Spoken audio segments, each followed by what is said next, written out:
Few people know the details of the fierce aerial battles between Soviet and American pilots.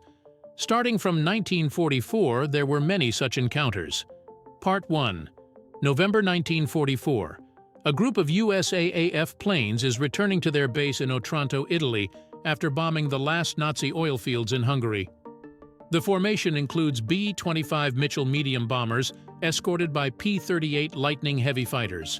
Over Yugoslavia, near the city of Niu, they are intercepted by Soviet Le-5 and Yak-9 fighters.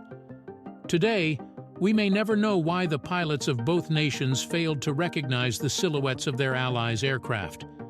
Despite the fact that the study of Allied aircraft types was part of the training program for pilots of the Great War. So one group of Soviet fighters tried to drive away the American escort fighters, engaging the Lightnings in combat. Other Soviet fighters attacked the American bombers. Behind the controls were aces with vast combat experience, and the Soviet fighters had an advantage in maneuverability, which they fully exploited. The result of the brief but fierce battle in the autumn skies over Serbia.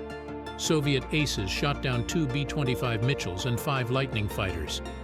The Americans shot down 3 Soviet fighters.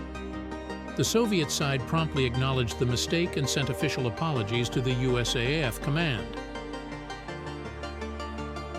Germany, March 1945. Intense battles were ongoing, with the Allies defeating the desperately resisting Nazis.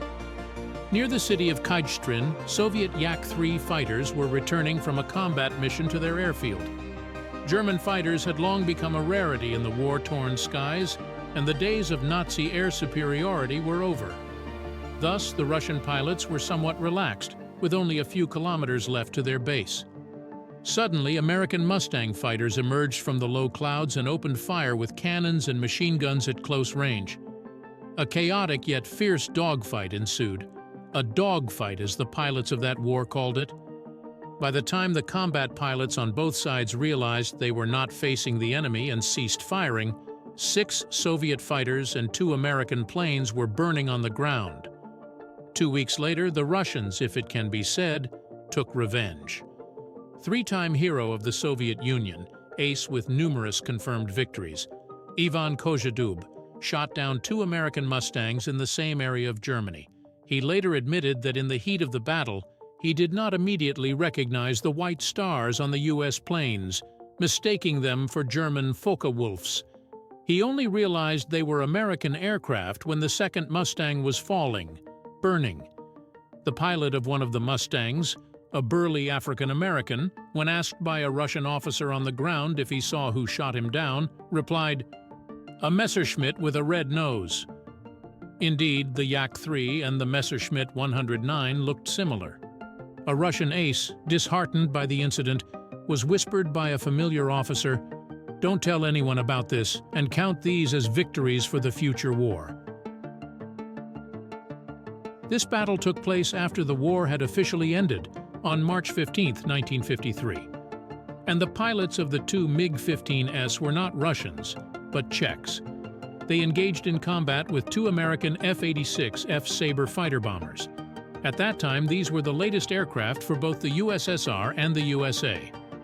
The MiG-15 eventually became the most mass-produced jet aircraft in history. The encounter occurred at the westernmost point of Czechoslovakia, over the village of Märklin. The Americans, realizing they were in foreign territory, were heading towards Bavaria, West Germany. Only a couple of kilometers remained to NATO airspace. Czechoslovak pilot Lieutenant E. Argumek, receiving orders from the ground to mercilessly destroy the intruders, successfully hit the left side of the Sabre piloted by Lieutenant Warren G. Brown with an unguided rocket. The recent Allies met in direct combat for the first time. No further losses occurred in this battle. Historians have counted at least 40 more battles between Soviet and American pilots, with the overall score in favor of the USSR. Some explain this by saying that Soviet pilots always received strict orders from the ground. Shoot down at all costs. But that would come later, when the frigid winds of the Cold War fully extinguished the warm and friendly feelings between Russians and Americans, turning them into enemies for many decades to come.